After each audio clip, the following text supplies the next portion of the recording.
umaga mga kabayaning Pilipino. Dito na naman tayo para sa pagbigay ng komento at reactions regarding doon sa statement na binitawan ni Asong Ulol, tahol ng tahol sa dilim. Itong si Trillanes, wala naman tong ginawang katinuan. Ito kasing tao na to, di porket di siya pinatulan ng sa mga Duterte, kaya tahol siya ng tahol. Kung talagang itong mga Duterte is napaka-delikado, matagal na siyang wala na, kasi unang-una wala na siyang immunity, legislative immunity.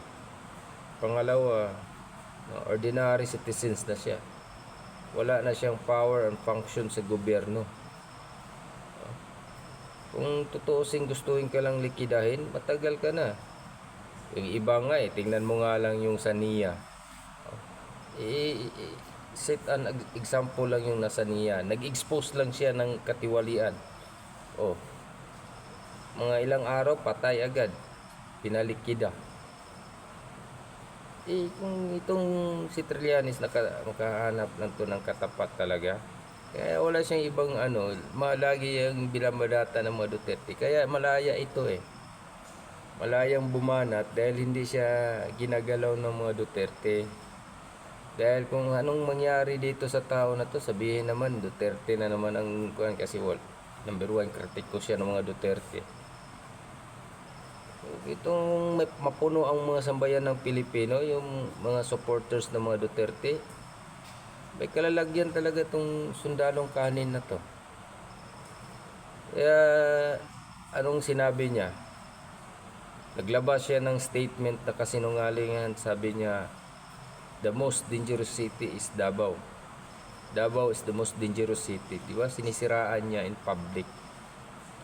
No? Kasi nga hate trade ang namumuo sa bunganga, sa utak, sa isip at pagkatao nitong tao na to. Yung galit, wala na siyang kasiyahan kundi puro Duterte na lang. Di porket hindi ka inaano ng mga Duterte,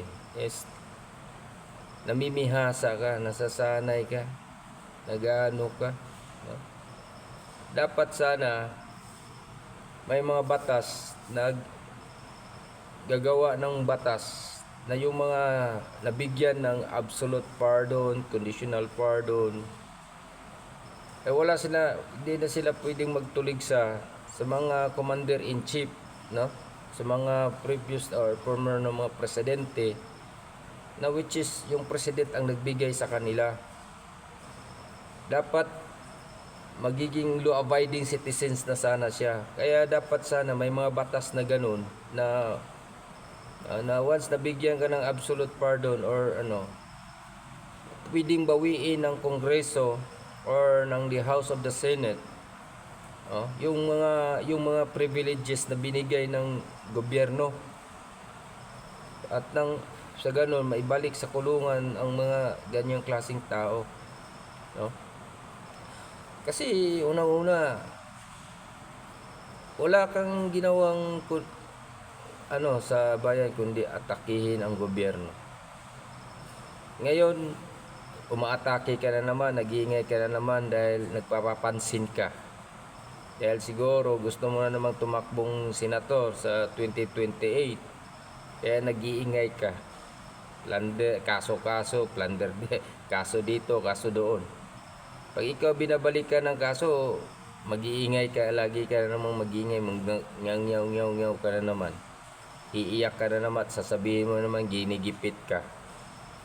Kaya namimihasa ka. Yung ginagawa mo pang personal na yan personalan na yung ginagawa mo. Andoon na yung tao nakakulong na sa dihig, di ka pa kontento, pumunta ka pa doon. Para para i-secured mo na talaga andoon si Duterte, no? Ikaw talaga sundalong kanin.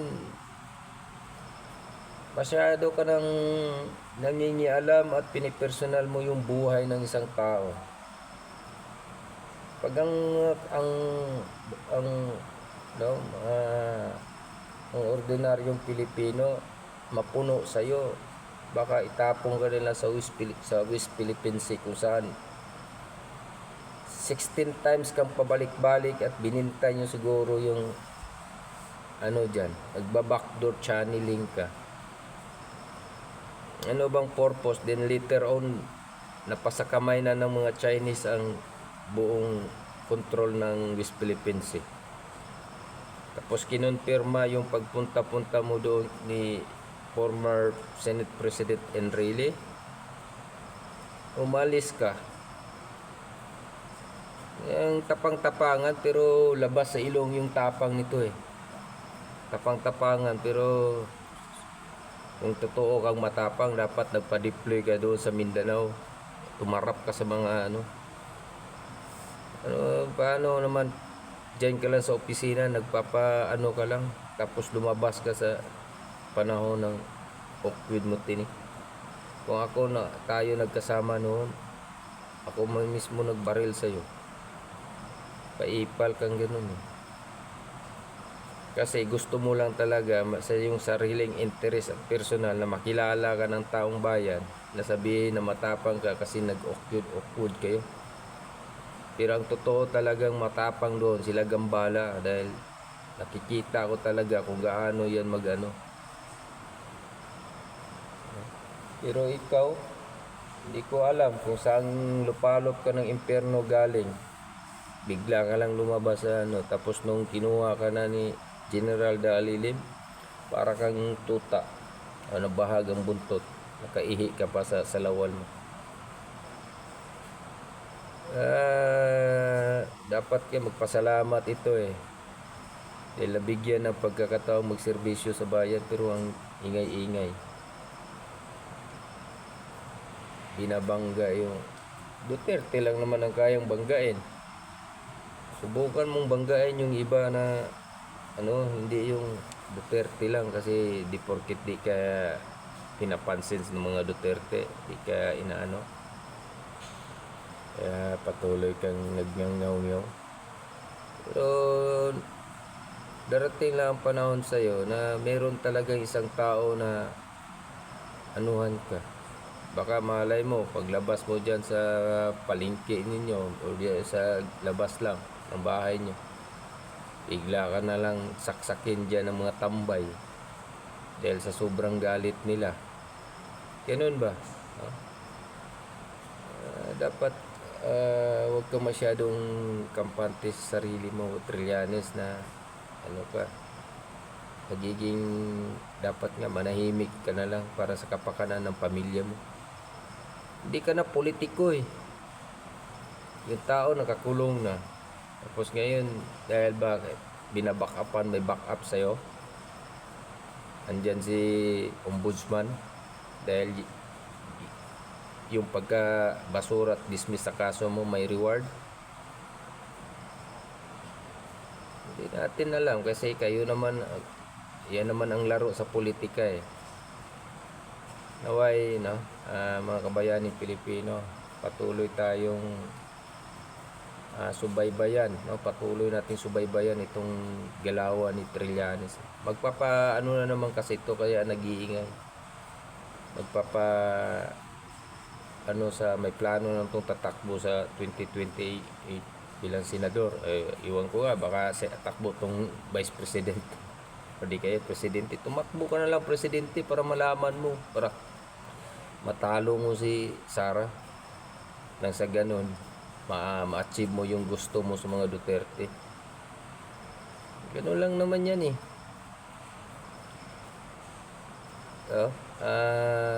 Tapos sisiraan mo yung mga investor nga doon na nga nagsilipatan dahil nakita nila eh.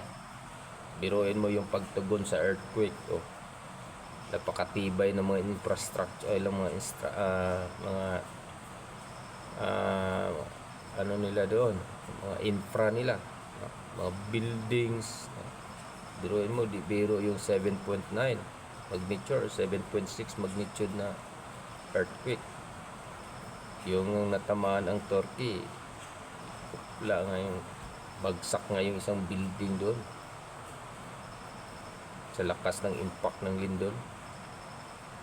So, ganun katibay. Ang ganun ka-standard yung mga building na pinapagawa ng Davao-Inyo, no? Talagang believe tayo sa ano nila. Stricto sila sa mga building codes. Tapos sabihin pa ni Trillanes, most dangerous city daw. Subukan mo kasi tumira sa Davao mga ilang taon o 5 taon ba. Baka dyan sa Caloocan, anuhin ka lang ng bata, saksakin ka lang ng bata dyan. Tambay-tambay ka sa labas. Paglabas ng bahay mo, baka di ka na nga siguro lumalabas ng bahay mo. Kaya huwag ka masyadong ipal at kupal. Hanggang dito na lang po tayo mga kabayaning Pilipino. Patuloy po sana tayong patnubayan po may kapal. Patuloy po nating subaybayan, no, ang takbo ng politika ng ating bansa. So shout out po sa mga taga-subaybay natin dyan, lalo na sila paring Archie Phil, sino pa, marami-rami, di ko na lang isa-isahin para. So maraming salamat and din magandang umaga sa atin ulit mga kabayaning Pilipino.